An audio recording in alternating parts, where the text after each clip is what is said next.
सो heading है watertight bulkheads on ships. We are talking about watertight bulkheads, उनका construction और उनके arrangement. अब बल्कहेड्स आपके अकोमोडेशन में भी होते हैं और बल्कहेड्स आपके होल्ड्स में भी होते हैं, बल्कहेड्स आपके इंजन रूम में भी होते हैं। बट द बल्कहेड्स जो वाटर टाइट बल्कहेड्स है जिनकी हम बात कर रहे हैं, those are bulkheads which are in the holds, they are watertight. जो अकोमोडेशन के होते हैं वो वेदर टाइट होते हैं, वहाँ जो डोर्स वोर्स होते हैं वो सब वेदर टाइट होते हैं। But watertight bulkheads we are talking about, that means उनका पर्पस क्या है, उनका कंस्ट्रक्शन क्या है, उनका डिज़ाइन क्या होता है, उनका पर्पस क्या होता है, वो सब इसमें देखेंगे पहले। सो किसी भी जहाज की जो सेफ्टी है वो डिपेंड करती है उसकी वाटर टाइट इंटेग्रिटी पे, उसके जो स्ट्रक्चर है उसकी स्ट्रेंथ पे। सो इसीलिए जहाज़ों को हेविली स्ट्रेंथन किया जाता है so that they can survive grounding, rough weather, pitching, pounding. अब आपको मालूम है जो फॉरवर्ड पार्ट होता है शिप का, जो फोकासल होता है, उसको एडिशनली स्ट्रेंथन किया जाता है, स्टिफनिंग की जाती है, क्योंकि सारा का सारा फोर्स वो आगे का हिस्सा जो है वो लेता है।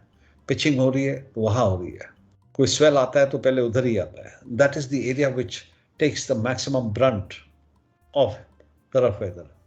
सो वो जो एरिया है आगे का वो और भी ज़्यादा स्ट्रेंथन किया जाता है। लेकिन ये सब करने के बाद भी और या इसके बावजूद भी accidents do happen, ships run aground, collisions do happen. और ऐसे में क्या होता है कि there is ingress of sea water, और जब पानी आता है होल्ड के अंदर इंस्टेबिलिटी क्रिएट हो जाती है, एंड उस इंस्टेबिलिटी को अगर आप कंट्रोल नहीं करेंगे टाइम पे, the vessel can capsize and sink. और इसी पर्पस के लिए हम वाटर टाइट बल्कहेड्स इंस्टॉल किए जाते हैं शिप में।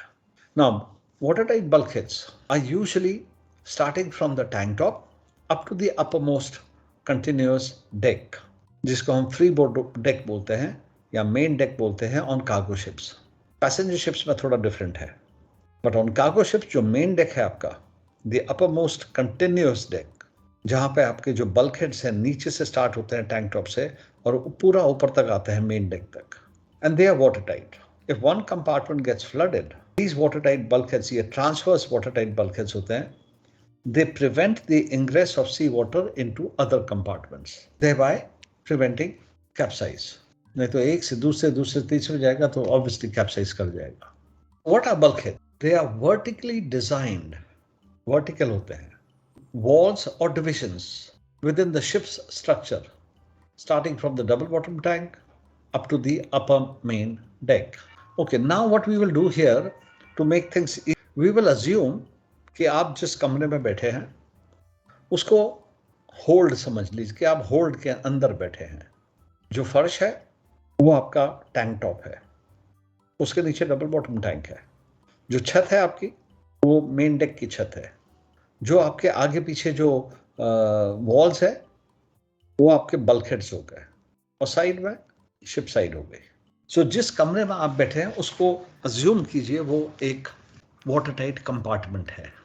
आगे पीछे की वॉल्स, कोई भी दो वॉल्स को आप बल्कहेड समझ लीजिए और कोई भी दो वॉल्स को आप शिप साइड समझ लीजिए। विल अज्यूम दैट उस फ्लोर जो है, फ्लोर के नीचे आपका डबल बॉटम टैंक्स होते हैं, and those double bottom tanks are also water tight compartments just like your hold. So they are vertically designed walls within the ship structure, starting from the double bottom tank up to the upper main deck. इसको uppermost continuous deck भी बोलते हैं, उसको freeboard deck भी बोलते हैं। Bulkheads basically 3 type के होते हैं। वाटर टाइट, ये डेफिनेशन आपकी आती है कि watertight, non oil tight bulkhead, short notes लिखने को आता है इसमें। Watertight bulkheads, it means that water और एनी अदर लिक्विड जो भी इसके मैं लेके जा रहा हूँ will not be able to pass through the structure in और out of the watertight compartment. जिस होल्ड में जो कमरा आपका है, अगर वहां पानी आ गया या पानी है उसमें जो लिक्विड आप लेके जा रहे हैं, so that liquid will not go into the other compartment, आगे पीछे in any condition, ठीक है, यहां से वहां नहीं जा सकता है, दूसरे कंपार्टमेंट से इस कंपार्टमेंट में नहीं आ सकता है। Water tight means prevention from the passage of water और लिक्विड इन एनी डायरेक्शन, इस कंपार्टमेंट से दूसरे कंपार्टमेंट में, दूसरे कंपार्टमेंट से इस कंपार्टमेंट में। सो अगर एक होल्ड अगर डैमेज हो गया है, वहां फ्लडिंग हो रही है, तो वहां जो पानी है वो दूसरे कंपार्टमेंट से इस वाले कंपार्टमेंट में नहीं आ सकता है। या इस वाले कंपार्टमेंट से दूसरे में नहीं, बाय वाटर टाइट। सो जो वेसल का हल है, मतलब शिप साइड, आपका जो मेन डेक है और आपके जो बल्क हेड्स हैं, they must be water tight compartments. So जो होल्ड है आपका, it is a watertight compartment. जो आपके डबल बॉटम टैंक्स है वो भी वाटर टाइट कंपार्टमेंट्स है। जो शिप साइड टैंक्स है, विंग टैंक्स है, वो भी वाटर टाइट कंपार्टमेंट्स है। Now water tight bulkhead must be water tight up to the main deck, at least up to the main deck. So tank top से start हो रहा है, ship side से welding करते पूरा मेन डेक तक आ रहा है और वहां तक पूरा वाटर टाइट होना चाहिए। Any opening in such bulkhead must be equipped with water tight closing devices. So अब आपका बल्क हेड है और बल्क हेड में अगर कोई ओपनिंग है, कोई दरवाजा फिट कर रखा है, लेट्स से जिस होल्ड में आप हो, लेट्स से आप, मैंने आपसे कहा अज्यूम कीजिए आप एक कंपार्टमेंट के अंदर बैठे हैं, होल्ड के अंदर बैठे हैं और आपका जो बल्क हेड है आगे पीछे, उसमें कोई डोर है, कोई ओपनिंग बना रखी है। So that opening must be fitted with water tight closing devices. ठीक है, इन अदर वर्ड्स उस पर वाटर टाइट डोर होना जरूरी है। और जैसे मैंने आपसे कहा कि एक टॉपिक हमारा क्या है, वाटर टाइट डोर्स। Yes. ठीक है, हम लास्ट में करेंगे वो वाटर टाइट डोर्स। हाँ जी। So watertight bulkheads should have watertight means of closing, right? अगर उसमें कोई ओपनिंग है तो नीचे की लाइन क्या बोल रही है, any opening on such bulkhead, क्योंकि bulkhead itself is watertight. वो जो कंपार्टमेंट है, वो होल्ड जो है वो itself is watertight, right. It और is उसमें compulsory, अगर right? बल्कहेड में अगर कोई ओपनिंग है तो that opening has to be fitted with watertight closing devices. Okay, Like sir, and so this car carriers having this bulkhead door lower holds. Car carriers having the bulkhead door in the lower holds below water हाँ, lines. so वहां पे अगर है तो that door has to be fitted with watertight closing devices, मतलब watertight door होना जरूरी है उसमें। ठीक तो है, अगर कोई पाइप निकल रहा है सर तो उसके अगल बगल से क्या होगा? क्या निकल रहा है? अगर कोई पाइप अगर पास हो रहा है किसी मतलब वाटर टाइट बल्कहेड से हाँ, from one tank to another tank, तो सर उस पाइप के सराउंडिंग में क्या मतलब करेंगे अरेंजमेंट उसको वाटर टाइट करने के लिए? फायर हो रही है तो नहीं, अगर सर कोई पाइप अगर पास कर रहा है वाटर हाँ। टाइट बल्कहेड से, तो वहां पे सर कुछ होल हो गया, मतलब होल से मतलब पाइप करेंगे ना पास, तो उस होल हाँ, को बंद करने के लिए, वाटर टाइट करने के लिए क्या करते हैं? होल बंद नहीं करते, वहां से पाइप डालते हैं, पाइप जाएगा उसके थ्रू। यूजुअली आपके जो कंपार्टमेंट्स है, वाटर टाइट कंपार्टमेंट, जो होल्ड्स हैं, होल्ड्स के थ्रू पाइप्स नहीं जाते हैं। जो भी बैलेस्ट पाइप्स होते हैं वो जाएंगे आपके या तो डक्ट कील से या बैलेस्ट टैंक्स के थ्रू। लेकिन जो आपका कोलिशन बल्कहेड है और कोलिशन बल्कहेड के आगे 4 पीक टैंक है, तो कोलिशन बल्कहेड में छेद करना पड़ता है, वहां से पाइप जाएगा to deal with the liquid in the 4 peak tank. तो उस पर जब छेद करते हैं तो उसका तरीका होता है, कैसे छेद करते हैं वो करेंगे जब हम, एक मिनट में आपको यहाँ पर दिखाता हूँ, जब हम कोलिशन बल्कहेड में आएंगे। ओके, एक मिनट।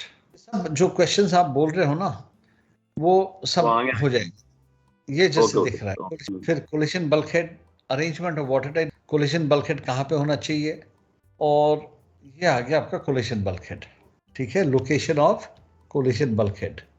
सो ये जब हम कोलिशन बल्कहेड में आएंगे ना तब डिस्कस करेंगे कि कोलिशन बल्कहेड की लोकेशन क्या होनी चाहिए। अगर उसमें ये नो डोर्स और मैनहोल्स ये नहीं होने चाहिए कोई भी, लेकिन कोलिशन बल्कहेड में be pierced below by not more than one pipe. आप कर सकते हैं होल, लेकिन एक ही पाइप। और जब पाइप कर रहे हैं तो वो रिक्वायरमेंट क्या होती है, जैसे ये दिख रहा है ना आपको, ये कोलिशन बल्कहेड पे छेद कर रखा है। Yes sir. तो वो जब कोलिशन बल्कहेड में आएंगे तब डिस्कस करेंगे। ठीक है, जो भी क्वेश्चंस आपके हैं वो सब इसमें आ जाएंगे, बट वन बाय वन। ठीक है sir, in container ships there's underdeck passage. In container ships there's underdeck passage. Those doors are watertight, correct sir? No, water tight कहाँ पे मिलेंगे? आप मेरे को एग्जांपल दे सकते हैं वाटर टाइट डोर्स के बारे में कर रहे हैं? तो वाटर लाइन के नीचे जो होंगे कंपार्टमेंट, वो वाटर लाइन के नीचे है, तो कोई एग्जांपल दे सकते हैं? इंजन रूम और स्टीयरिंग के रूम के बीच में जो होता है डोर, एक pilot access door, pilot access door पानी के नीचे थोड़ी ना होता है यार। Pilot is boarding by submarine. Pilot door जो है वो पानी के ऊपर होता है। कहाँ चला गया यार? तो इंजन रूम से जो डक्ट कील में जाते हैं सर, वो भी तो होता है इंजन रूम से डक्ट कील में, यस। वो है आपका, that is called your water tight door, because पानी के नीचे है और डक्ट कील में जा रहे हो, या आपका जो शाफ्ट है जहां से शाफ्ट जा रहा है, इज ये वाटर टाइट डोर वहां पे फिटेड होता है। या किसी शिप्स में आप देखोगे वो फिन स्टेबलाइजर्स होते हैं, कंटेनर शिप्स में या कोई भी जहाज में, पैसेंजर शिप्स में स्टेबलाइजर्स होते हैं जो रोलिंग कम करते हैं, तो वो हाउसिंग होती है उनकी, तो वहां पे आपका वाटर टाइट डक्ट कील हो गई। सो जो बल्कहेड है इंजन रूम के आगे, उसमें छेद कर रखा है, ओपनिंग बना रखी है, और जब ओपनिंग बनाएंगे तो it has to be fitted with water tight door. ठीक है, कोई बात नहीं, by the time we finish this topic आपका सारा क्लियर हो जाएगा। कहाँ पहुंच गए थे? हाँ, so watertight bulkhead 3 type के होते हैं आपके, और any opening and watertight bulkheads equipped with water tight closing devices. अब आपका जो कंटेनर शिप्स में जो हल डोर्स होते हैं, जो पायलट जहां से आता है, वो पानी के ऊपर होते हैं। उनका जो दरवाजा होता है दैट इज वेदर टाइट। ठीक है, it is fitted with alarm. जैसे आपका हैच कवर्स है, हैच कवर्स क्या होते हैं? Weather tight. जो हैच एंट्रेंस है, बूबी हैचेस है, वो भी वेदर टाइट है। जो स्टोर्स है वहां के जो डोर है वो भी वेदर टाइट। अकोमोडेशन के डोर्स हैं वो भी वेदर टाइट। और वेदर टाइट क्या होते हैं? वो ये है definition. Weather tight means that in any sea condition water will not penetrate inside the vessel. Means prevention of passage of water in one direction only. मतलब बाहर से चाहे कैसी भी सी कंडीशन, कितना भी रफ सी हो, water will not come inside. So आपके हैच कवर्स है, they are weather tight.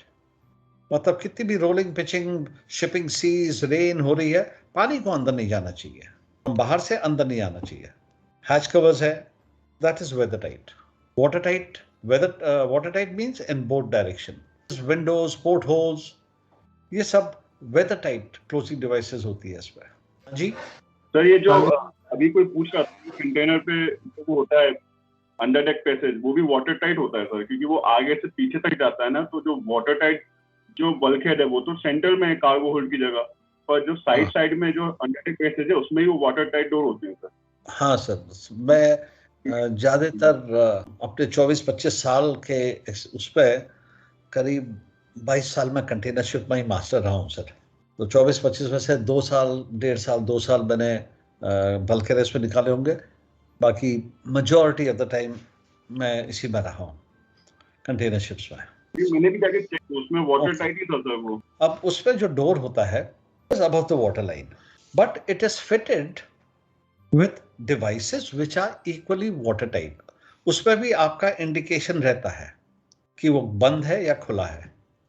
अब लेट्स से ओके, चलो मुझे ये बताइए कि आपका जो पैसेंजर शिप्स होती है, प्रो वेसल्स होती है, उनके बाउडोर्स तो देखे हैं आपने? बाउडोर होता है, पूरा बाउडोर ऊपर खुल जाता है, isn't it? देखा है? तो वो क्या होता है? रैम ना सर, वो आगे का जो बाउडोर होता है, तो वो तो वाटर टाइट ही होता होगा। वेदर टाइट होता है सर। वेदर टाइट होता है, वाटर टाइट नहीं होता है, okay, because it is above the water line, above the free board पे। अगर जो प्रोटेक्ट होगा पानी के, तो जैसे ही आपने दरवाजा खोला सारा का सारा पानी भर जाएगा। ठीक है, but they are fitted with devices. आपने हेरल्ड ऑफ मरीन एंटरप्राइजेस का केस सुना होगा, और ship which is pro vessel which was sailing out of Zeebrugge, जैसे ही वो बाहर निकला, ब्रेक वाटर से बाहर निकला, उसका दरवाजा खुल गया, बाउ डोर खुल गया, एंड सारा पानी अंदर आ गया, lot of passengers died. ISM code यही इंसिडेंट के बाद आया था, हेरल्ड ऑफ फ्री एंटरप्राइज जब सिंक कर गया था ये। क्यों? क्योंकि उसका बाउ डोर उन्होंने बंद नहीं किया था, कोई इंडिकेशन नहीं था, कुछ नहीं था। दे फॉरगॉट टू क्लोज द बाउ door and vessel sailed out. जैसे ही आया मौसम, वो बाउ डोर ऊपर उठ गया, सारा का सारा पानी अंदर आ गया, क्योंकि सेल कर रहे थे आप, एकदम स्टेबिलिटी लूज हुई, vessel capsized, sank with loss of lives. उसके बाद फिर ये ISM जो कोड है आपका, वो इस इंसिडेंट के बाद मैंडेटरी हुआ। सो आपका जो बाउ डोर है आगे का, चाहे वो साइड ओपनिंग है, चाहे वाइजर डोर है, वो हम ऑफ कोर्स ये आपके सिलेबस पे है, लास्ट में करेंगे 3rd मंथ में। Those are weather tight. Indicator है वहाँ पे कि बंद है, खुला है, लॉक हुआ, नहीं हुआ, पानी तो अंदर नहीं आ रहा है, और वहाँ पे CCTV कैमरास लगे रहते हैं, बिल्जेस है, पानी आ रहा है, अगर लीकेज हो रही है क्योंकि वेदर टाइट है, थोड़ा पानी आता है तो बिल्जेस में अलार्म आ जाता है, ऑटोमेटिकली पंप चालू हो जाता है, वो सब है उसमें। कोई मैल फंक्शन है तो अलार्म आ जाता है ब्रिज में या शिप कंट्रोल सेंटर में। वैसे ही वेदर टाइट डोर, ये जो पायलट डोर है उसका भी इंडिकेटर रहता है। आपने खोला तो इंडिकेटर आ गया ब्रिज में कि योर डोर इज ओपन, बंद किया तो इंडिकेटर आ गया कि the door is closed. But याद रखिए वो जो डोर है आपका वो आपके फ्री बोर्ड डेक से ऊपर है, so it is a weather tight door. कभी भी आप लोडिंग कभी भी ऐसी नहीं होगी कि जो वाटर टाइट डोर है आपका, जो पायलट डोर है, वो पानी के नीचे है।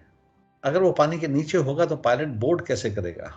So definition तो सर यही बोलता है, it is below the freeboard is watertight, right sir? Below the freeboard deck, watertight. Above the freeboard deck, okay. And pilot door कभी भी पानी के नीचे हो ही नहीं सकता है। It has to be above. तभी तो पायलट लैडर लगी रहती है वहां पे। पायलट तो सी से ही आएगा ना। Yes sir. Okay. फिर तीसरा है आपका oil tight bulkhead. They form the boundaries of tanks or compartments जिसमें लिक्विड फ्यूल जा रहा है या लिक्विड कार्गो जा रहा है, तो वो ऑयल टाइट बल्कहेड्स। तो 3। फिर ऑफ कोर्स कॉफर डैम है। एज यू नो, दो डिफरेंट काइंड ऑफ कार्गोस को लेके जा रहे हो, या बैलेंस वाटर और फ्यूल ऑयल टैंक के बीच की जो स्पेस है, या फ्रेश वाटर और फ्यूल ऑयल टैंक के बीच की जो स्पेस है, कंटैमिनेशन ना हो of one liquid from another, उसके लिए बीच में कॉफर डैम डाल देते हैं। तो वो इस टाइप के कॉफर डैम्स होते हैं कि अगर लीक कर रहे हैं तो ये कॉफर डैम में आके मिक्स हो जाएंगे। कम से कम फ्यूल कंटैमिनेट नहीं होगा या आपका फ्रेश वाटर कंटैमिनेट नहीं होगा। I was sailing on one of the very old ships, बहुत पहले के as a chief house, a long time back, I think 85-86 की बात है ये, around that time. So what was a very old ship, तो वहाँ ये प्रॉब्लम थी कि नहाने जा रहे हैं, टैप खोल रहे हैं तो पता चला कभी वो टैप में से ऑयल भी आ रहा है, नहाने के पानी उसमें से, because of contamination. Anyway, coffer dams इसके लिए होते हैं बिटवीन टैंक्स, जैसे फ्रेश वाटर ऑयल हो गया, या between you're carrying 2 different grades of oil, तो contamination ना हो, तो इसलिए कॉफर डैम होते हैं। Okay, next we are coming to bulkhead, plane bulkhead. Diagram कौन सा बनेगा आपका प्लेन बल्कहेड का, वो ये है। याद रखिए क्वेश्चन नंबर 4 30 मार्क्स का रहता है और उसमें आपका कोई भी डायग्राम आ सकता है। So this is one diagram and this is the diagram of a plane bulkhead. इस डायग्राम में आप क्या दिख रहा है, पहले नीचे वाटर टाइट फ्लोर दिख रहा है, which is your water tight compartment, double bottom tank है उसके नीचे। फिर आपको ऊपर से देखेंगे 6.5 mm ट्विन डेक दिख रहा है, वेल्डेड सीम दिख रही है 7, राइट। ये प्लेट की थिकनेस है, from top to bottom plate की थिकनेस इंक्रीज होती है, मिनिमम 6.5 ऊपर की, और जैसे जैसे डेप्थ बढ़ती जाती है तो वाटर का प्रेशर भी बढ़ता जाता है, तो थिकनेस इंक्रीज कर दी जाती है। So this is the diagram that you have to make for plate bulkhead. Together with this connection, ये जो end में जो connection दिख रहे हैं, ये जो end के connections है, ये भी दिखाना है आपको। और ऊपर वाली लाइन जो दिख रही है, ये प्लान व्यू है, ठीक है। मतलब ये वाला जो आप हिस्सा है, ये आप ऊपर से देख रहे हो, टॉप व्यू है। तो ये जो आपको गोल दिखाई दे रहे हैं यहाँ पे, जिनको मैं सर्कल कर रहा हूँ, ये क्या है, ये स्टिफनर्स है आपके, ये जो दिख रहा है आपको, ये जो वर्टिकल लाइंस दिख रही है, ये स्टिफनर्स है। Okay, so now let's see plane bulkheads. So plane bulkhead क्या होते हैं? They consist of plates. Plates हैं, लोहे की प्लेटें हैं, stiffened by rolled sections such as bulb plates, angle plates, spaced 760 mm apart. तो आपने अपने शिप साइड में या उसमें देखा होगा कि स्टिफनर्स होते हैं, और वो स्टिफनेस इस टाइप के होते हैं, ये जो नीचे दिखा रखी है, these are called angle bars या बल्ब प्लेट्स बोलते हैं इनको यूज करते हैं उनको स्टिफनिंग के लिए। And these are plates. The thickness of the plates is generally the thickest at the bottom because of the maximum hydrostatic pressure experienced there, and thinnest at the top, generally not less than 6.5 mm। तो ऊपर की plate minimum 6.5 की होगी generally, और से आप नीचे को आते रहोगे तो प्लेट थिकनेस इंक्रीज की जाती है। The plates of the bulkhead are laid in a horizontal direction and stiffening is done vertically. So यहाँ पे मैं आपको समझा रहा हूँ, I hope hang ना करें। तो ये है आपका let's say plates। ये एक प्लेट है, लोहे स्टील प्लेट है, ये दूसरी स्टील प्लेट है, ये तीसरी है। इनको ऐसे एक के नीचे एक वेल्डिंग कर रखी है, ठीक है। सो इनको ऐसे एक के नीचे एक वेल्डिंग कर रखी है, ठीक है। So these are the plates. तो यहाँ पे मैं एक सिंगल प्लेट दिखा रहा हूँ क्योंकि वेल्डिंग करके सब एक ही दिखता है। एंड क्योंकि प्लेट है, इसको स्ट्रेंथन करना है, तो हम लोग स्टिफनर्स ऐसे लगाते हैं vertical. These are your stiffeners. और ये जो डिस्टेंस है बिटवीन द स्पेसिंग जो है ये 760 mm की होती है. सो प्लेट है, हॉरिजॉन्टल लेकर रखिए उसको, and stiffening is done vertically. अगर प्लेट वर्टिकल है, ऐसे वेल्डिंग कर रखिए, राइट, प्लेट्स को ऐसे डाल रखा है, तो then stiffening is done horizontally. ये आपको कुछ डायग्राम्स दिखाऊंगा मैं. सो इसको बोलते हैं लॉन्गिट्यूडनली फ्रेम्ड शिप और ट्रांसवर्सली फ्रेम्ड. कभी कभी कंपोजिटली फ्रेम्ड भी होता है, कभी कंपोजिटली फ्रेम्ड भी होता है. बट एनीवे, मेन चीज क्या है, the plates are arranged horizontally. ऊपर वाली इमेज में देखेंगे आप, थिंग इज डन वर्टिकली. जो स्टिफनेस है वो बल्ब प्लेट्स होती है, and they are spaced 760 mm apart. The plates are arranged in a horizontal direction, stiffening is done vertically. If the plates are arranged vertically, then the stiffening is done horizontally. So large area bulkheads है. कितना बड़ा area है ये? bulkhead क्या होता है? एक large area होता है. Plates are arranged horizontally, stiffening is done vertically. Thickness of the plates increases from the top to the bottom, generally on the top, and increases towards the bottom. क्योंकि वहाँ hydrostatic pressure ज्यादा होता है. जहां पर depth ज्यादा है तो गर्डर्स, स्ट्रिंगर्स आर फिटेड. अब लेट्स से जैसे आपकी पायलट लैडर होती है, पायलट लैडर अगर बहुत लंबी है तो हम बीच में स्प्रेडर डाल देते हैं ताकि वो घूम ना जाए, ट्विस्ट ना कर जाए. वैसे ही ये आपका एक बल्कहेड है, ये स्टिफनर्स है. अगर ये स्टिफनर्स डेप्थ बहुत ज्यादा है तो क्या करते हैं, इन दोनों के बीच में ऐसे प्लेट वेल्ड कर देते हैं. हाँ, तो ऐसे बीच में हम लोगों ने प्लेट वेल्ड कर दी दो स्टिफनर्स के बीच में. तो उससे क्या होता है, डिस्टॉर्शन बच जाता है. जो आपके स्टिफनर्स है उनमें डिस्टॉर्शन नहीं होगा, थोड़ा एक्स्ट्रा स्ट्रेंथ मिल जाती है.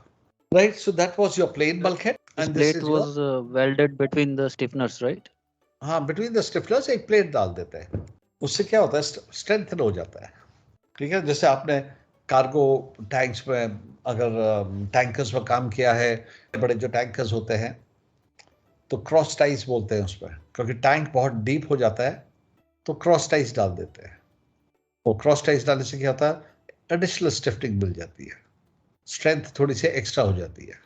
Okay, so that is your corrugated bulkhead, plain bulkhead. Now corrugated bulkhead, अगर corrugated bulkhead का आता है तो आपने ये आंसर लिखना है. A corrugated plate is stronger than the flat plate when it is subject to bendings along the and are formed to eliminate the need to fit stiffeners. तो ये जो corrugated bulkhead है, क्योंकि हमने corrugation कर दिया इसमें, तो stiffeners डालने की जरूरत नहीं है. ठीक है, उससे क्या होता है, थोड़ा सा वेट कम हो जाता है ना. corrugation ये है, ये ऊपर वाली इमेज देखिए आप. अगर ये बल्कहेड प्लेन होता है ऐसा और मैं यहाँ पे प्रेशर लगा रहा हूँ तो प्लेन बल्कहेड जल्दी कोलैप्स कर जाएगा. लेकिन यही प्रेशर मैं अगर corrugated है यहाँ पे लगा रहा हूँ तो this corrugated bulkhead will be able to withstand more pressure than a plain bulkhead because of these corrugations. और जब corrugation होते हैं तो स्टिफन लगाने की जरूरत ही नहीं है. तो यहाँ पे जो लिख रहा है corrugated bulkhead, the corrugation is stronger than the flat plate bulkhead if subject to the bending moments along the corrugation.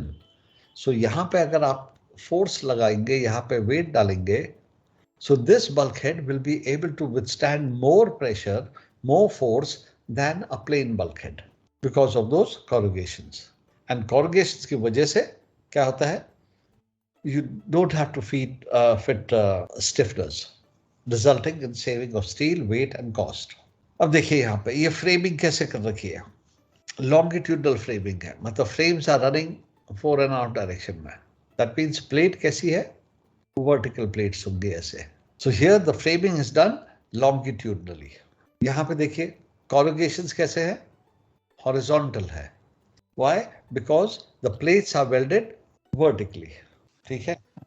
Stiffness उसमें से हाँ नहीं जी, जो पहले वाला ठीक है. So let's say ये एक होल्ड है, ये शिप साइड है, राइट. अगर मैं इसको थोड़ा सा 3D में लेने को देखूं तो अगर कुछ ऐसा बन रहा है. सो ये मेरा होल्ड है और ये मेरा डेक लाइन है जिसको मार्जिन लाइन भी कहते हैं. सो ये जो आपका बल्कहेड है, it should be able to withstand the pressure from the bottom up to the margin line. ये margin line है समझो, और पूरा प्रेशर ये है आपका bulkhead at the fore end, or you can say that this is the bulkhead at the after end. So when you fill up this particular hold or compartment up to the bulkhead deck, मतलब इतना पानी भर दिया आपने, ये जो bulkhead है at the ends, it should not collapse due to the pressure. मतलब both the bulkheads आगे पीछे वाले, they should be able to withstand the head of pressure. कितना head of pressure? Capable of supporting at least the pressure due to the head of water up to the bulkhead deck. मतलब पूरा compartment भी अगर भर जाता है, the bulkhead should be able to withstand that pressure. Steps and recesses in watertight bulkhead should be as strong as the bulkhead. Steps means bulkhead कभी-कभी ऐसा भी होता है, ये recess बनी है. Let's say ये आपका शिप साइड है, तो आपका जो bulkhead है वो ऐसा भी हो सकता है. It can be stepped up. Stepped up means ऐसा भी हो सकता है. bulkhead यहां से ऐसा आया, फिर ऐसे आया, फिर ऐसे आया, फिर ऐसे आया. रिसेस भी बन सकती है, स्टेप अप भी रह सकता है. कंटेनर शिप्स में बहुत कॉमन है ये. लेकिन जितने भी रिसेसेस है, जितने भी bulkhead, जितने भी रिसेस करो, they should be as strong as the bulkhead itself. They should be able to withstand the head of the pressure up to the head of water, up to the bulkhead deck. So once again, this is the drawing, this is the diagram of a plain bulkhead, or you can say the transverse bulkhead. अगर corrugated bulkhead पूछते हैं examination में तो corrugated का बनाइए, plain bulkhead का पूछते हैं तो plain bulkhead का बनाइए, और अगर कुछ नहीं बोला गया है तो फिर कोई जो मर्जी है वो बना लीजिए. और ये जो साइड में आपको दिख रहा है ये एंड कनेक्शंस है. And connection means for example आपका ये जो हाइलाइटर से दिखा रहा हूँ, ये आपका एक स्टिफनर है. ये स्टिफनर बॉटम में कैसे कनेक्टेड है, अगर ट्विन डेक है ट्विन डेक में कैसे कनेक्टेड है, ये कैसे. अरे यार, again my screen has gone off.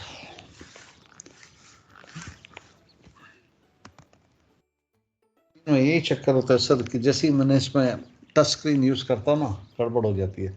Just hold on please, I will restart my system. Okay, sir.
Transverse bulkhead, आपका जो कोलिशन बल्कहेड होता है वो भी ट्रांसवर्स बल्कहेड है. The difference between the collision bulkhead and the transverse bulkhead is that the collision bulkhead is 12% thicker than the other watertight bulkheads and stronger by reducing the frame spacing to 600. Normally जो frame spacing होती है वो 760 mm की होती है. तो in order to increase the strength of the collision bulkhead, वो जो frame spacing है वो कम कर दी जाती है 600 mm. So it is 12% thicker and stronger than the normal bulkheads. Thicker मतलब 6.5 mm का है, उस पर 12% और ऐड कर दीजिए. And stronger by reducing the frame spacing. तो नंबर ऑफ फ्रेम्स जो स्टिफनेस लिखेंगे वो ज्यादा लगेंगे, उससे उसको स्ट्रेंथ मिलती है. Okay, so that is one. Now, arrangement of watertight bulkheads on ships. मतलब 16 क्या कहता है, मिनिमम नंबर कितने होने चाहिए, राइट? ये कॉमन क्वेश्चन है. The minimum number of bulkheads will depend upon the length of the ship and the location of the machinery space. So, we know that we must have a collision bulkhead forward. वो mandatory है. We must have an after peak bulkhead. Again, it is mandatory, after peak bulkhead. And then we must have a bulkhead in front of the machinery space and behind the machinery space. अगर आपकी machinery space midships में है तो. So that means we should have 4 bulkheads.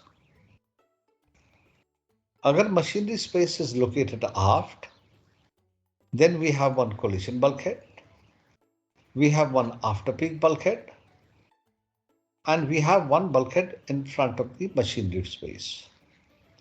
Machinery space का जो aft वाला part है वो आपका after peak bulkhead है. In that case, 3 bulkheads. Rest depending on the length of the ship. Okay. So all ships must have a collision bulkhead. वो collision bulkhead की जो location है वो मैं आपको separately कराऊंगा, but generally 0.05 L, that is 5% of the ship's length, right? Then एक after peak bulkhead होना जरूरी है, which encloses the stern tube and the rudder trunking. Then bulkheads enclosing the engine room at each end, if the location of the engine room is midships. If the engine room is located aft, then the after peak bulkhead forms the part of the aft boundary bulkhead of the engine room. Hence, only one bulkhead is required to be placed in front of the engine room. So 3 या 4 depending on the location of the engine room. Rest depending on the length of the ship. कुछ लोग इसका जो question answer करते हैं उसमें वो लिख देते हैं, ये सब तो नहीं लिखते हैं, लिख देते हैं length of the ship 100 meters so much, length of the ship 125 meters so many bulkhead, length of, वो तो पूछा ही नहीं गया है. The question is, how many, what are the SOLA's requirement regarding the minimum number of bulkheads? Minimum 3 या 4 depending on the location. Rest depending on the length of the ship as per the rules. So ये है आपका. So you have one collision bulkhead आगे. I will use the highlighter, laser pointer. So you have one collision bulkhead here, you have one after peak bulkhead, and you have one in front and one at the back of the engine room. Or, as in this case, you have one collision bulkhead here, you have one after peak bulkhead, and you have one bulkhead in front of the engine room. So collision bulkhead हो गया, after peak bulkhead हो गया, one in front of the engine room. Baki depending on the length of the ship. So 3 or 4. Okay, इसको छोड़ देते हैं, इसमें कुछ नहीं आता है इतना. Now we are coming to the location of the collision bulkhead. अब इसको जरा ध्यान से देखिए. बेटर है मैं ये आपको पेंट में समझाऊं. पेंट में इतनी प्रॉब्लम नहीं होती है, so I am going to paint, और पेंट में समझाने को देखते हैं आपको। लेंथ के हिसाब से कितने होने चाहिए बल्क हेड्स? सर वो अलग है, अलग क्लासिफिकेशन सोसाइटी के अलग रूल्स होते हैं। Of course they have to comply with 16 कहता है मिनिमम ये है। अब वैसे लेंथ के हिसाब से actually it is not, for example वो बोलेगा 101 मीटर की लेंथ है तो 3 बल्कहेड होने चाहिए, 100 के है तो 4 होने चाहिए। वो एक टेबल अलग से बनता है, बट ऑफ कोर्स अलग शिप्स के लिए अलग है। Also depends on the width of the ship, also depends on the block coefficient, lot of things are there. Also depends on the type of vessel. Also depends on the type of vessel. So जैसे आपके passenger ships हैं उनके लिए construction requirements और भी strict है, but minimum कितने होने चाहिए 16 पे, वो आपका मेन क्वेश्चन आता है। Okay, so now I will just share the paint with you and explain you the collision bulkhead. Okay, so now ये आपका 4 पार्ट है वेसल का। ये आपकी वाटर लाइन है और ये है आपका कोलिशन बल्कहेड। ओके सर, सो कोलिशन बल्कहेड के रूल्स, लेट अस अज्यूम जो मेरा जहाज है उसकी लेंथ है, लेंथ बिटवीन परपेंडिकुलर्स 300 मीटर्स का है, ठीक है। सो वी अज्यूमिंग 300 मीटर्स, कुछ भी ले लीजिए आप, बट हर एक के लिए रूल्स यही है, चाहे आप 100 मीटर, ठीक है। सो वी अज्यूमिंग 300 मीटर्स, कुछ भी ले लीजिए आप, बट हर एक के लिए रूल्स यही है, चाहे आप 100 मीटर्स लीजिए, 300 लीजिए, व्हाटएवर। मैंने एक एग्जांपल ले रखा है। Okay, now location of the collision bulkhead, ये लाल वाला जो है CB, ये आपका कोलिशन बल्कहेड है। Now the regulation, the rule says that the collision bulkhead should be located at 0.05 L from the forward perpendicular. So आपका फॉरवर्ड परपेंडिकुलर ये है, ठीक है। मैं FPP क्या लिख रहा हूं यहाँ पे, फॉरवर्ड परपेंडिकुलर 0.05 L। ना 300 मीटर्स का जहाज है, 0.05 L होता है तुम्हारा 15 metres. Regulation says that 0.05 L और 10 meters, whichever is less. So 300 metre का जहाज है, उसका 5% 0.05 L 15 मीटर हो गया, और 10 meters, whichever is less. So it has to be located at 10 meters. Now, आपका जहाज 100 मीटर का है फॉर एग्जाम्पल, तो 0.05 L वो 5 मीटर हो गया, राइट, 5%, और 10 meters, whichever is less. So 100 metre वाले जो जहाज है उसका जो कोलिशन बल्कहेड होगा, it will be located 5 meters from the forward perpendicular. यहां तक क्लियर है sir? It is 0.05 L or 10 meters, whichever is less. Yes, sir. Okay. So 300 metre के लिए 15 मीटर हो गया 5%, और 10 meters, whichever is less, 10 meters पाएगा। 100 मीटर वाले जहाज के लिए 5 मीटर हो गया, और 10 meters, 5 मीटर कम है तो 5 मीटर पे आ जाएगा फ्रॉम द फॉरवर्ड परपेंडिकुलर। सो एक रफ में दिखा रहा हूं आपको, रेड में ही दिखा देता हूं कि यहां से यहां ले लिया आपने, ये 5 मीटर हो गया for a ship which is say 100 meters long, or you can say 10 meters for a ship which is 300 meters long, whichever is less में आ जाता है।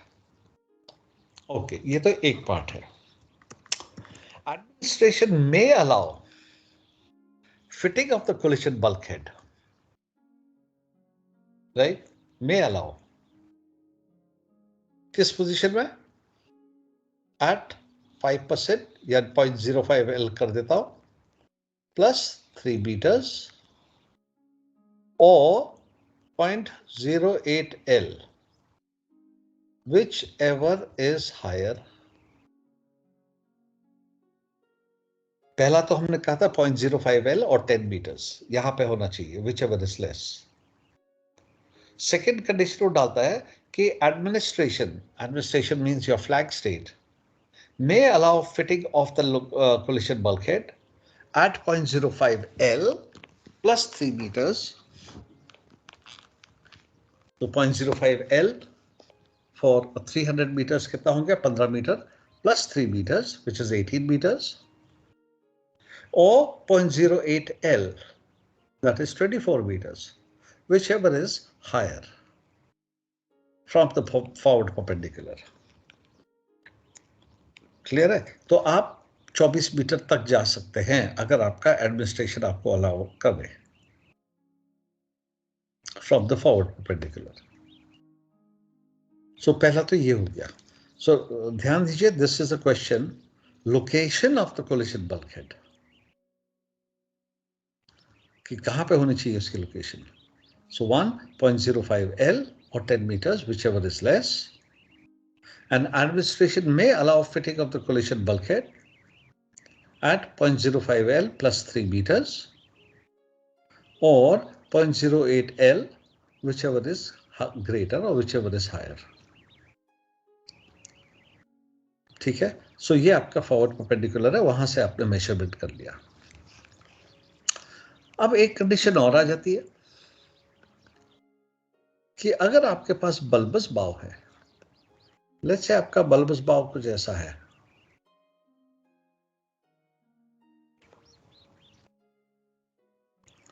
राइट, एंड बल्बस बाव मैं ग्रे से दिखा रहा हूं. ये जो बल्बस बाव है ये यहां पे है, and let's say the bulbous bow is 8 meters.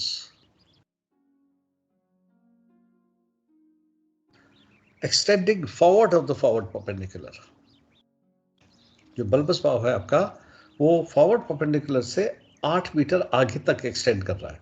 मैं पीछे का हिस्सा बात नहीं कर रहा हूं, फॉरवर्ड परपेंडिकुलर के पीछे का हिस्सा, उसके आगे बल्बस बाव आपका 8 मीटर एक्सटेंड कर रहा है. तो अब ये मेजरमेंट जो हम अभी तक फॉरवर्ड परपेंडिकुलर से ले रहे थे, 10 मीटर या 5 मीटर या 24 मीटर, जो भी हम ले रहे थे, कहां से ले रहे थे? फॉरवर्ड परपेंडिकुलर से ले रहे थे. But if any part of the hull below the water line extends forward of the forward perpendicular, तो let's say यहां पे बल्बस बाव आपका एक्सटेंड कर रहा है forward of the forward perpendicular, तो तब ये जो हम मेजरमेंट ले रहे थे 0.05 L या वो कहां से लेंगे? उसके लिए कंडीशन है, एक, from the mid length of that extension. Mid length क्या हो जाएगी इस केस में? 4 meters. वहां से मेजर करेंगे, ये है मिड लेंथ आपका 4 meters. यहां से मेजरमेंट किया जाएगा, और 0.15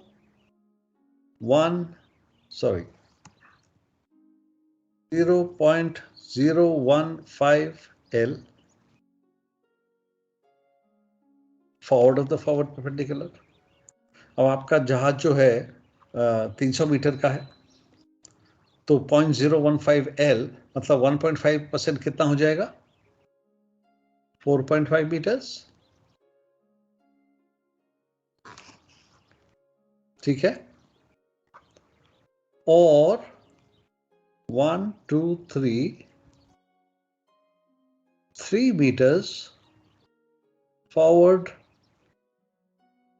of the forward perpendicular.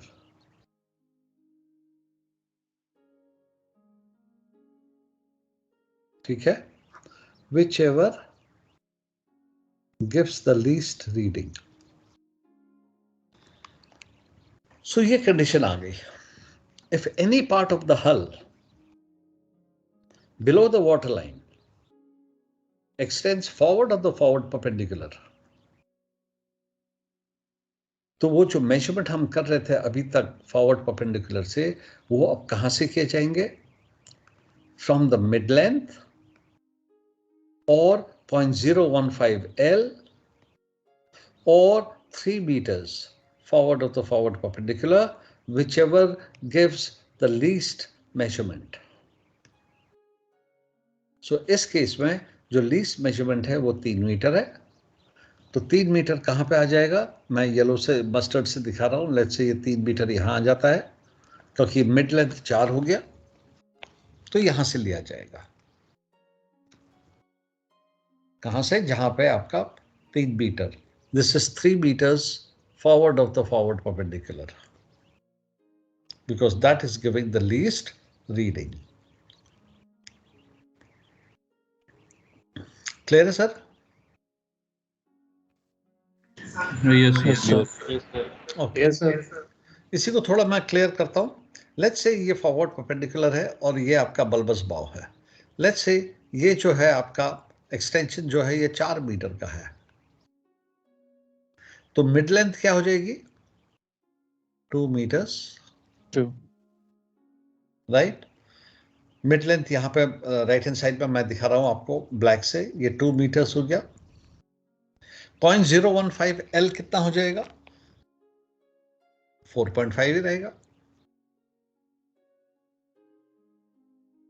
Right.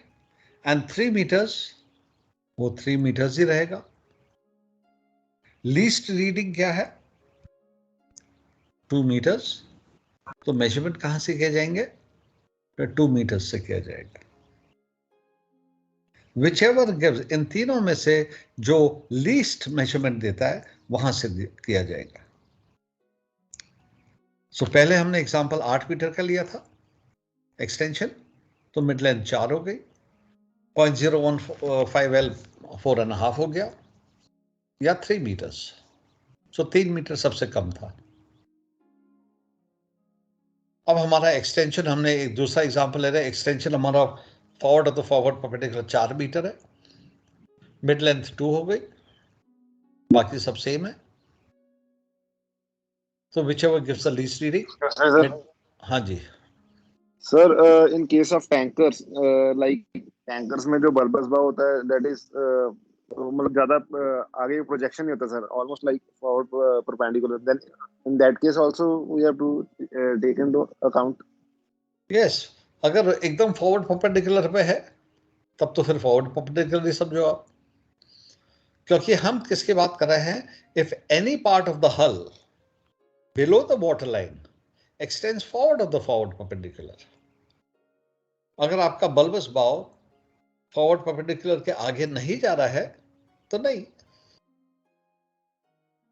And it says any part of the hull below the water line.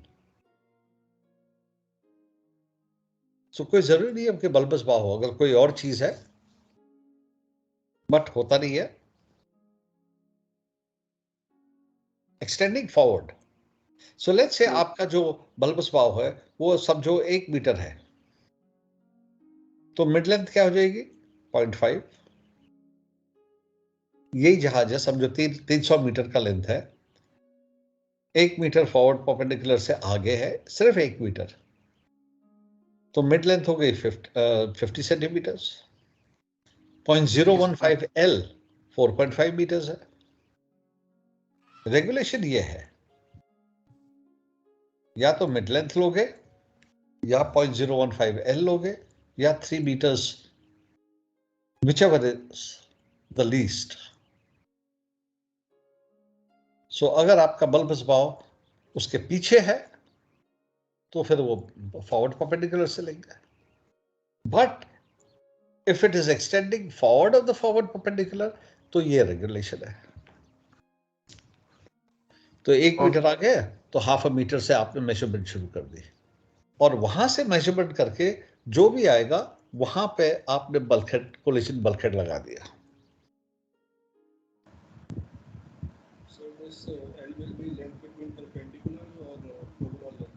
Sir आपकी आवाज क्लियर नहीं आ रही है।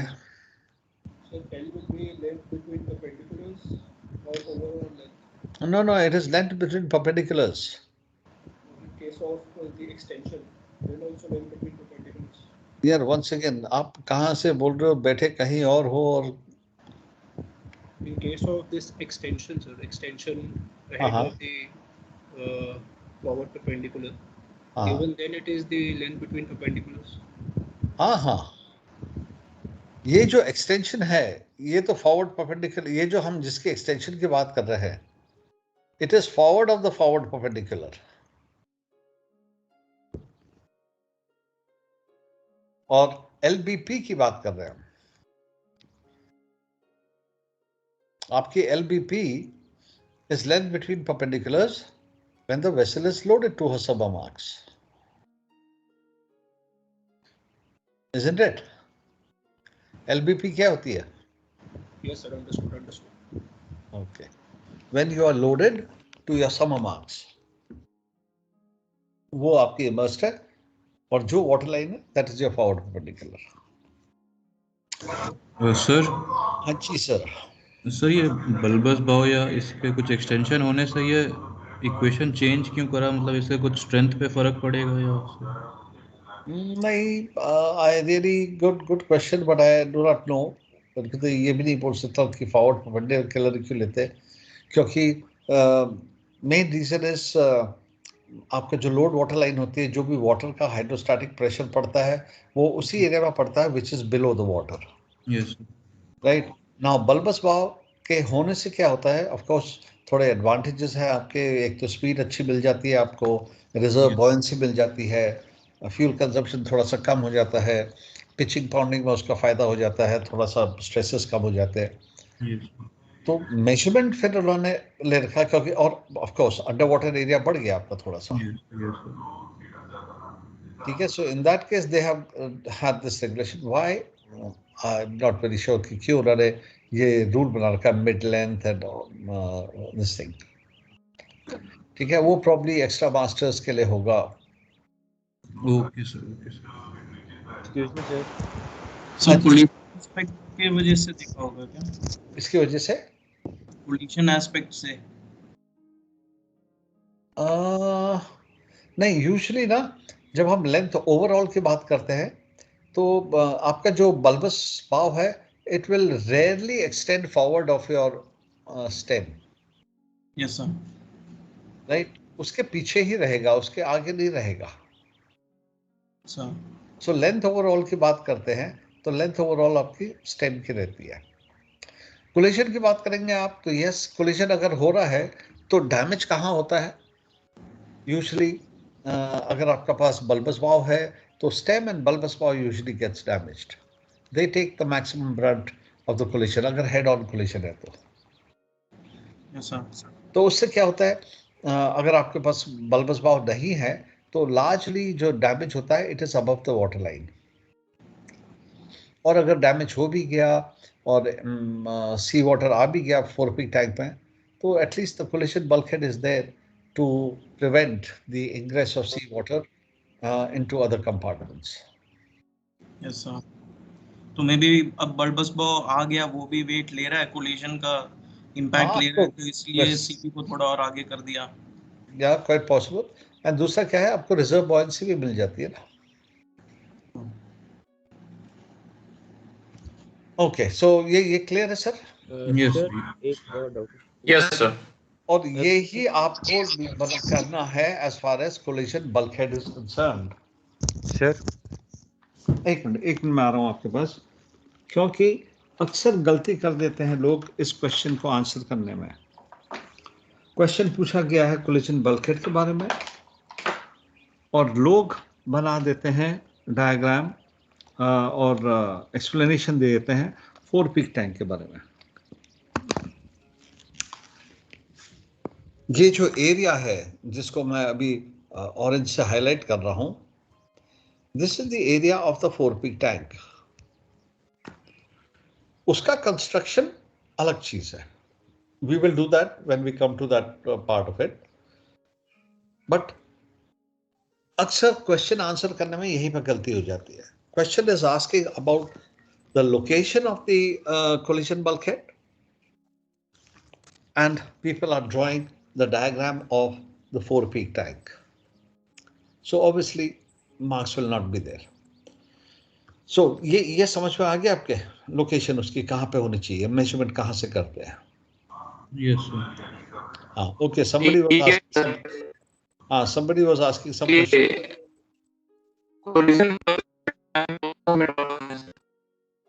सर आपकी आवाज नहीं आई मेरे को.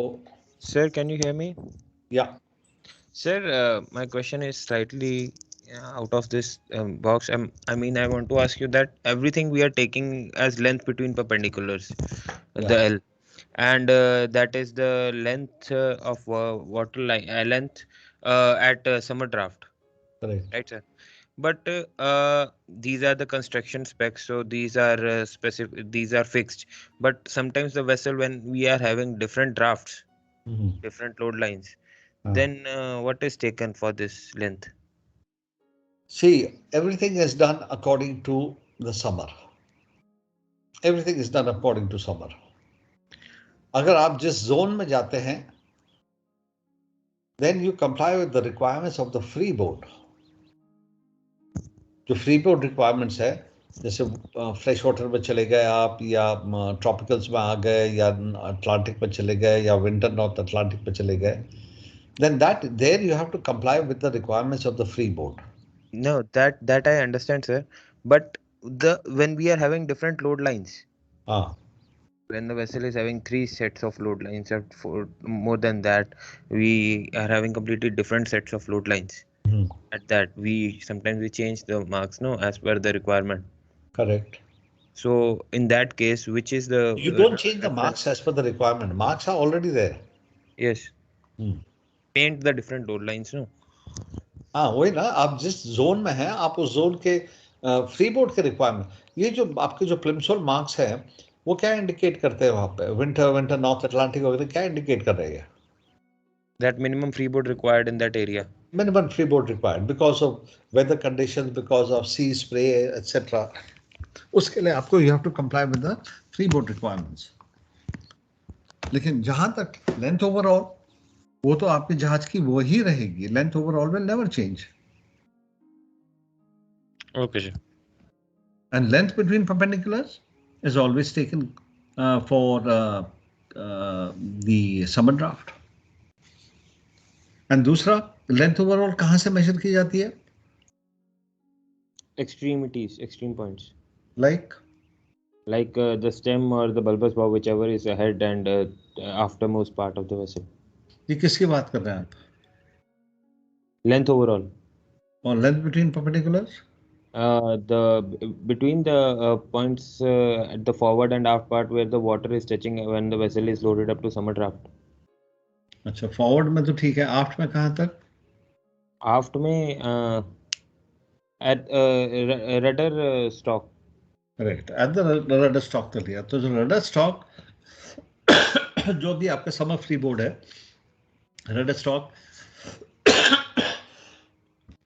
and forward का उसमें लिया जाता है. और frame spacing भी या frame numbering भी वहीं से की जाती है. तो जो रडर स्टॉक है वो वहां पे 0 है, उसके आगे पॉजिटिव होती है, रडर स्टॉक के पीछे नेगेटिव होती है.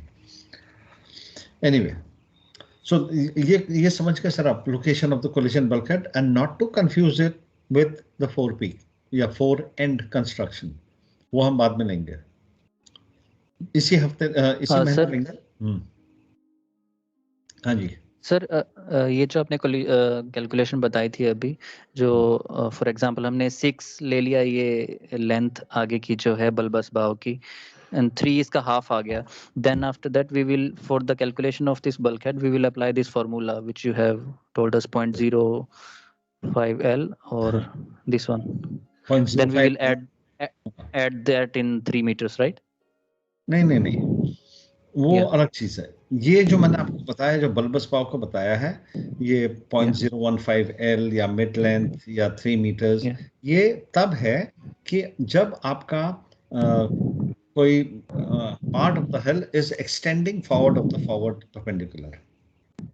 Yeah, when this is extending, sir, then we will add this. Then वो 3 जो आपको तीन चीज यहाँ पे दिखा रखी हैं, mid length, ये वाला, हाँ, mid length 1, 2, 3 जो मैंने दिखा रखा है, तब.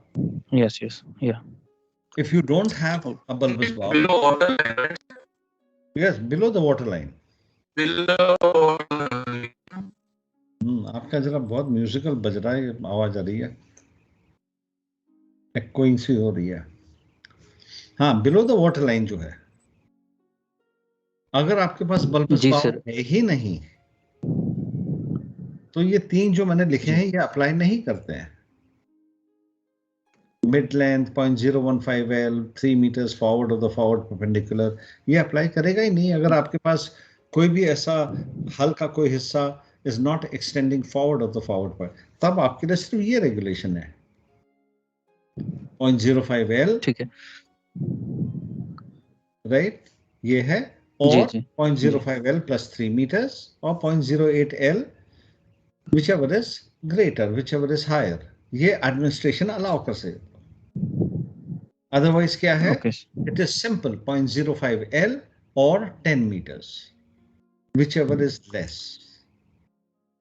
मेजरमेंट कहाँ से लेंगे, फॉरवर्ड परपेंडिकुलर से। जी सर, ये इसका कोलिजन ब्रेकर का डायग्राम। अच्छा, अब मैं यहाँ से हट रहा हूँ, मैं ये अनशेयर कर रहा हूँ, मैं पीपीटी में जा रहा हूँ और वहाँ पे आपको बताता हूँ कि कौन सा डायग्राम बनेगा, क्या बनेगा, वो भी दिखाते हैं आपको। सो आई विल अनशेयर, क्योंकि ये समझाना था इसलिए मैं पेंट में आया, वहाँ पे समझाने से वो हैंग कर जाता है system. So now I am coming to the PPT and this is the diagram।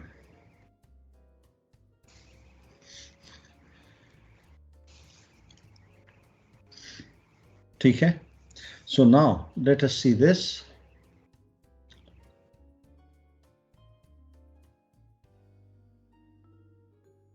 A collision bulkhead shall be fitted which shall be watertight up to the bulkhead deck। so पहले ये diagram को देख लीजिए।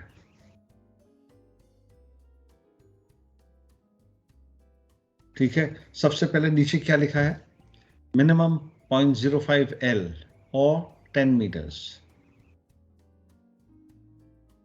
whichever is less। फिर उसके ऊपर लिखा है 0.08 L और 0.05 L plus 3 meters। Administration may allow that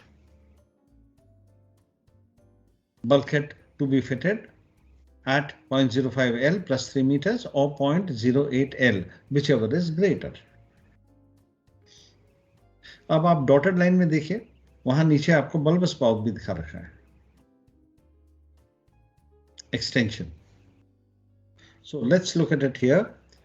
So the bulkhead shall be located at a distance from the forward perpendicular not less than 0.05 L or 10 meters, whichever is less। उससे कम नहीं हो सकता है। And except as may be permitted by the administration not more than 0.08 L extension। So let's look at it here। So the bulkhead shall be located at a distance from the forward perpendicular not less than 0.05 L or 10 meters, whichever is less, and except as may be permitted by the administration, not more than 0.08 L or 0.05 L plus 3 meters, whichever is greater। इससे ज्यादा नहीं होना चाहिए। मतलब अगर 24 metre आ गया, 300 metre का जहाज है, where any part of the ship below the water line extends forward of the forward perpendicular, for example bulbous bow, ये जो distance हम measure कर रहे हैं, जो अभी तक हम forward perpendicular से ले रहे हैं, at a distance 0.015 L forward of the forward perpendicular or at a distance 3 meters forward of the forward perpendicular, whichever gives the smallest measurement। ठीक है, ये requirement। Or it may have recesses as long as they are within the limits। 0.08 L में है, यहाँ पे है, it is complying with the requirements। It can be stepped, it can have a recess as long as they are meeting the requirements। Requirement means वो 0.05 L और ये, it can have recess provided they are within the limits। Then doors, openings, manholes are not required, allowed नहीं है। The collision bulkhead below the bulkhead deck means main deck के नीचे, क्योंकि main deck के नीचे bulkhead क्या है, water tight है। मेन डेक के ऊपर weather tight, but main deck से नीचे it is water tight, and because it is water tight you cannot fit any doors, manholes, access, openings, whatever in the collision bulkhead। बाकी bulkheads में कर सकते हो, collision bulkhead में allowed नहीं है। Collision bulkhead may be pierced below the bulkhead deck। bulkhead के नीचे allowed नहीं है the fluid in the forepeak tank। So strengthen किया जाता है, उस पर डबल प्लेट लगाई जाती है, उसमें फिर वाल्व फिट किया जाता है, और जो वाल्व ये जो वाल्व है वहां से ऑपरेट किया जाता है बाय स्क्रू डाउन वाल्व. और वाल्व कहां पे फिट होगा? और the valve can be fitted on the other side of the collision bulkhead. It is readily accessible under all service conditions and provided that space is not a cargo space. So it can be inside the forepeak tank, welded to the collision bulkhead. It can be on the other side of the collision bulkhead. Other side में अगर है तो condition क्या है? That place should be readily accessible for maintenance purposes and under all service conditions and provided it is not a cargo space. Welding हो चाहे उधर welding हो, it has to be operated by a screw down valve from above the bulkhead deck. मतलब main deck के ऊपर होना चाहिए इसका valve. If the forepeak tank has been divided into two parts to hold two different types of liquids, तो forepeak tank को भी आपने सब divide कर रखा है दो अलग अलग liquids को hold करने के लिए, तो तब आपको दो valve चाहिए, दो pipes चाहिए, दो openings चाहिए forepeak tank. So administration may allow in such cases to make another opening for another pipe. उसकी भी requirement वैसी होंगी जैसे पहले. When the administration is absolutely certain that there is no other practical method to deal with the liquid in the other tank, administration may allow fitting of another pipe to deal with the liquid in the other tank. It will be welded to the bulkhead. हाँ जी. That is to deal with the liquid, the two partitions in the forepeak tank. To deal with the partitions, the two liquid partitions in the forepeak tank. Correct. Okay. It can be welded onto the collision bulkhead inside the tank. It can be welded on the other side, provided the other side is readily accessible under all service conditions and provided it is not a cargo space. तो तब वो आपको और एक हो और मेरा sir एक स्मॉल डाउट था सर. हाँ जी पूछिए. How water tightness is maintained when bulkhead replaced by longitudinal beams or कोई भी opening बना रखी है तो मैंने पहले भी आपको that we will do it in future classes. Thank you. Okay. Sir, there is one doubt in the diagram collision bulkhead. There is one length which is named as X. So can you please explain what XC लिखा है या HC लिखा है? H तो it is. तो वहाँ पे मैंने आपको तीन चीज. It could be mid length, it could be 0.015 L, it could be 3 meters. वो जो